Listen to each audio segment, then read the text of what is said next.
Welcome back to 10 Commandments of Grace. We are learning the third commandment now, and that is one that takes time, pun intended. The third commandment of grace is that the law demands immediate conformity, but grace takes time to transform us. On this day 4 journey up Kilimanjaro, over the saddle from Lake Mawenzi to Kibo Peak, the actual Kilimanjaro peak as we know it, is an extremely slow and boring journey, to be honest. And every single minute, weak and emaciated, I felt that I would never catch up and probably never reach the end. And the concern there was that night we would start summiting the mountain. That meant we'd get home late. If lucky, we'd have a little meal if we could eat, those of us who were still able to. And then we'd have maybe 1 or 2 hours of sleep.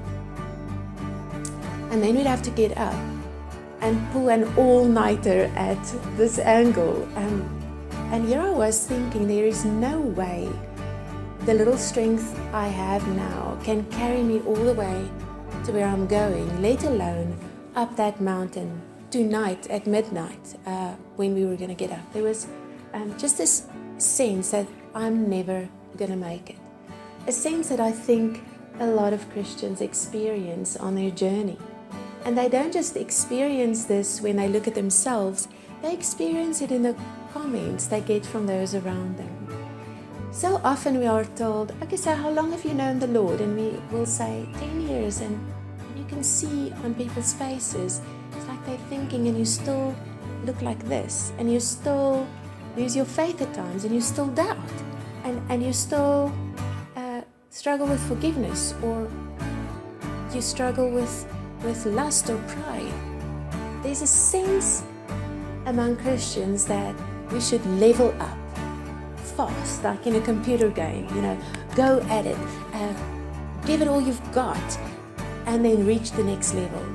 And we'll even tell each other what that next level is. We will say, oh, you'll grow into it. Oh, you know what? Once you've read this book or you've done this course, then you'll be on the level where I am. And there's a haste to get somewhere. The same as we experienced as we were walking across the saddle on day 4. A haste to get to base camp from where we can summit. And it's that thing of, I want to arrive. I want to feel like I've arrived, and the people around me are telling me in so many words or just through their verbal and non-verbal responses that you have not arrived. You haven't even started, you're nowhere on your journey. As we were walking, I could see Kibo, that humongous mountain stretching up into the sky. And when you look at it and you try and think of how God made it, of course, Christians will not all agree about how long He took to make it. But when I look at something as enormous as that, and I imagine the process through which it was formed, because we know it was formed through a volcanic explosion, because it still has its crater and it's still a dormant volcano, so we know that happened. And when you have a volcanic explosion, the rock sets, and then it really takes long for the ecosystem to develop on this volcanic rock. And that mountain has 5 different nature zones, like a wonderful frock that has all these panels and these frills around it. And Kilimanjaro really is like a stately royal woman with a dress that has all of these patterns and beauty on it, because down at the feet of the mountain you're in the rainforest, and then it changes into what we call fynbos in South Africa, just small shrubs with beautiful little flowers. It's an amazing landscape. And this is what God is doing with us. When we are reborn into Christ, we're like this bare volcanic rock. We're brand new, we're spiritual babies. And then nature, Christ's nature, needs to do its work in us and on our outside. And it does not happen overnight. This takes time. And people may look at us from the outside and be really disappointed in how long it's taking. And they don't like the way we're looking right now. I learned something about this sometime after Kilimanjaro, when I went on a hunt.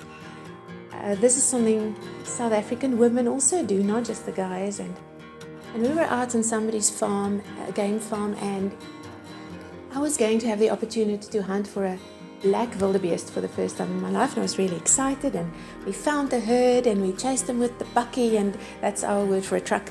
And we chased them, and the herd ran through a little ditch and then out the other side onto a hill. And the farmer just turned to me and he said, there's no way you're going to get anything now. They're spooked, and we can't go through the ditch with our vehicle. So we were about to turn the car around when he spotted something. And I was on the back with the rifle that had a fairly good telescope, but he was in the front with binoculars that were much sharper than what I had. So he could see something, and he just said, "Look at 11 o'clock, there is something there. I think it is a wild dog or a hyena. Please take it out for me." So I was taking aim, and I could see just the sloped back of what looked like it could possibly be a hyena.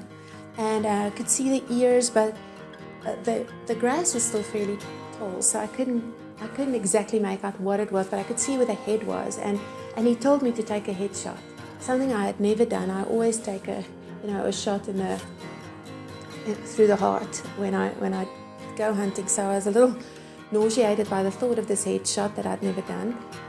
But I took aim, and just before I pulled that trigger, the farmer shouted, "Stop!" And he handed me his binoculars, and when I looked and I could see better, it was not a wild dog at all. It wasn't a hyena either. It was a baby black wildebeest. They have that same sloped back and the tiny bottom and the big head. And it was just coming out of the grass like that. And just that relief, because I'd almost killed a baby, because from a distance the baby looked like a wild thing. And right at that moment, the Lord just dropped this realization in my heart that is what we do to his babies, his spiritual babies. We look at them from a distance, and we have this hunting attitude, this, if you don't look good, I'm going to take you out. We have that heart. And we see people that God is still busy with, people who still have a lot of their old nature to shake off. And we take aim, and we don't just take aim gently, we take headshots. We say things like, "You're not really saved. No, I don't think you're really spirit-filled. No, I don't think you really understand. No, I don't think you're really a Christian." Headshots, the kind of things that make people leave the church, that make them decide they don't think they want to be a Christian. And I've done that. And that's what the law does, because the law says, "You're saved, where's your fruit?"